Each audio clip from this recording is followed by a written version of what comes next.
ಪಾಂಡವರು ವನವಾಸದಲ್ಲಿ ಇರಬೇಕಾದ್ರೆ ಒಂದು ದಿನ ವ್ಯಾಸರ ಸೂಚನೆಯ ಮೇರೆಗೆ ಪಾಂಡವರು ಏಕಚಕ್ರಾಪುರ ಎಂಬ ಊರಿಗೆ ಹೊರಡಲು ಸಿದ್ಧರಾಗುತ್ತಾರೆ. ವಿದರ್ಭ, ತ್ರಿಗರ್ತ ದೇಶಗಳನ್ನು ದಾಟಿ ಏಕಚಕ್ರಾಪುರಕ್ಕೆ ತಲುಪುತ್ತಾರೆ. ಅಲ್ಲಿ ಒಬ್ಬ ಬ್ರಾಹ್ಮಣನ ಮನೆಯಲ್ಲಿ ಆಶ್ರಯವನ್ನು ಪಡೆದು ಭಿಕ್ಷಾಟನೆಯನ್ನು ಮಾಡುತ್ತಾ ಕಾಲ ಕಳೆಯುತ್ತಿರುತ್ತಾರೆ. ಹೀಗೆ ಒಂದು ದಿನ 4 ಜನ ಸಹೋದರರು ಭಿಕ್ಷಾಟನೆಗೆ ಹೋಗುತ್ತಾರೆ. ಆದರೆ ಭೀಮ ಒಬ್ಬನೇ ಮನೆಯಲ್ಲಿ ಉಳಿಯುತ್ತಾನೆ.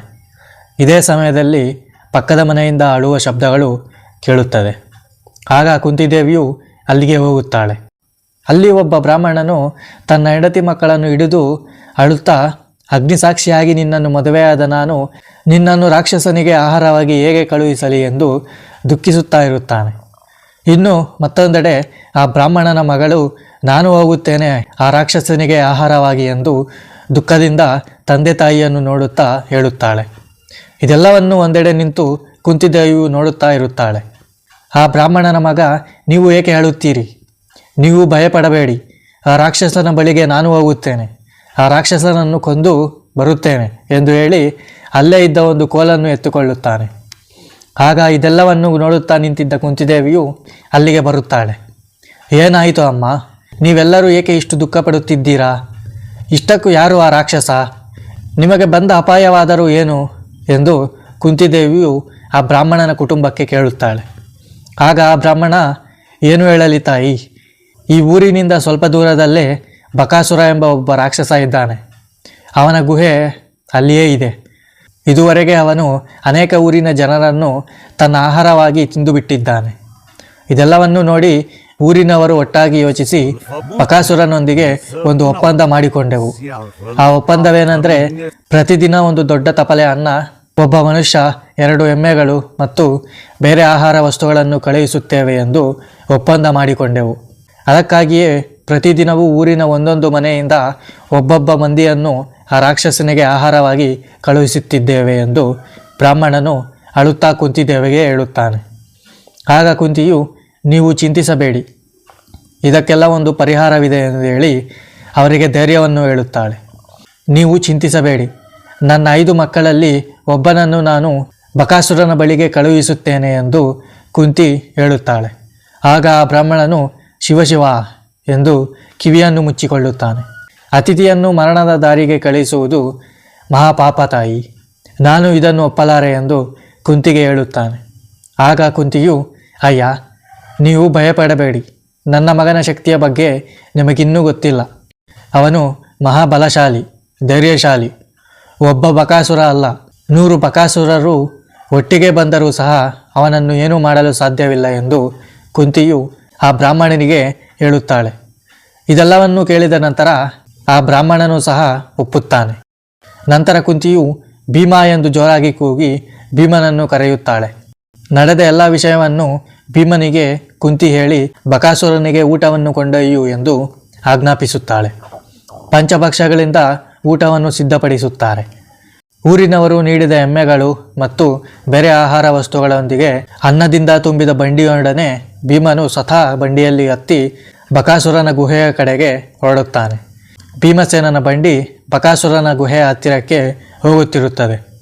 ಆ ಗುಹೆಯು ಊರಿನಿಂದ ಸ್ವಲ್ಪ ದೂರದಲ್ಲಿರುತ್ತದೆ.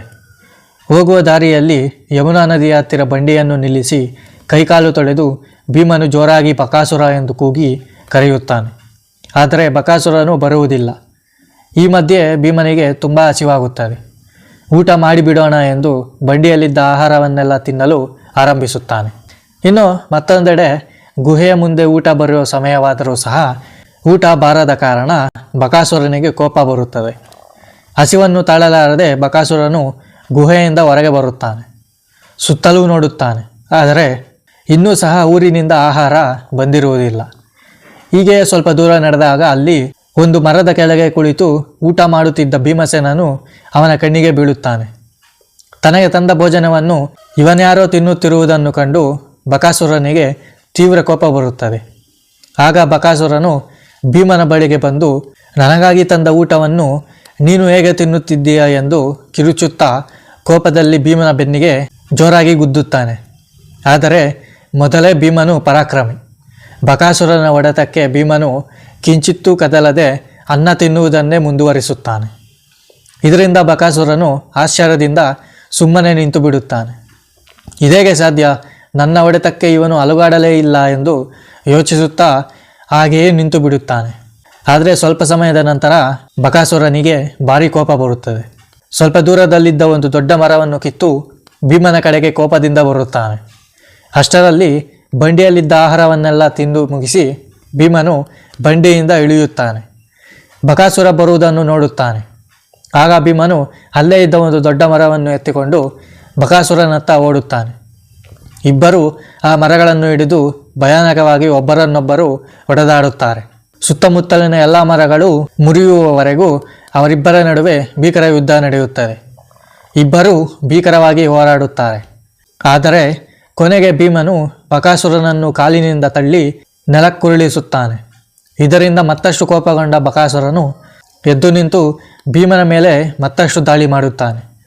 ಇನ್ನೂ ಸಹ ನಾನು ಸುಮ್ಮನಿದ್ದರೆ ಸರಿ ಇರಲ್ಲ ಎಂದು ಭೀಮನು ತನ್ನ ಗದೆಯಿಂದ ಬಕಾಸುರನ ಮೇಲೆ ಭೀಕರವಾಗಿ ದಾಳಿ ಮಾಡುತ್ತಾನೆ. ಒಂದು ಕೈಯಿಂದ ಅವನ ಕುತ್ತಿಗೆಯನ್ನು ಮುರಿದು ಕಾಲಿನಿಂದ ಬಕಾಸುರನ ಬೆನ್ನನ್ನು ಮುರಿದು ಬಿಡುತ್ತಾನೆ. ಆಗ ಬಕಾಸುರನು ತಕ್ಷಣವೇ ರಕ್ತವು ಉಗುಳುತ್ತಾ ಪ್ರಾಣವನ್ನು ಬಿಡುತ್ತಾನೆ. ನಂತರ ಭೀಮನು ಆ ಬಕಾಸುರನ ಶವವನ್ನು ಬಂಡಿಗೆ ಕಟ್ಟಿ ಊರಿನೊಳಗೆ ತರುತ್ತಾನೆ. ಊರಿನ ಜನರೆಲ್ಲರೂ ಬಕಾಸುರನ ಅಂತ್ಯವನ್ನು ನೋಡಿ ಖುಷಿ ಪಡುತ್ತಾರೆ. ಇದಕ್ಕೆಲ್ಲ ಕಾರಣನಾದಂತಹ ಭೀಮನಿಗೆ ಊರಿನ ಜನರು ಜಯಘೋಷ ಕೂಗುತ್ತಾರೆ. ಆ ಊರಿನ ಜನರೆಲ್ಲರೂ ಕುಂತಿಯನ್ನು ಕೊಂಡಾಡುತ್ತಾ, ತಾಯಿ, ನೀನು ಎಂಥ ಬಲಶಾಲಿ ಮಗನನ್ನು ಹುಟ್ಟಿಸಿದ್ದೀಯಾ ಎಂದು ಕುಂತಿಯನ್ನು ಹೊಗಳುತ್ತಾರೆ. ಅಷ್ಟು ಭಯಾನಕ ರಾಕ್ಷಸನನ್ನು ಕೊಂದ ಭೀಮನಿಗೆ ಆ ಊರಿನ ಜನರು ವಂದನೆಗಳನ್ನು ಸಲ್ಲಿಸುತ್ತಾರೆ. ಆ ದಿನದಿಂದ ಏಕಚಕ್ರಾಪುರದ ಜನರೆಲ್ಲರೂ ಆ ರಾಕ್ಷಸನ ಕಾಟ ತಪ್ಪಿತು ಎಂದು ಸಂತೋಷದಿಂದ ಬದುಕುತ್ತಾರೆ.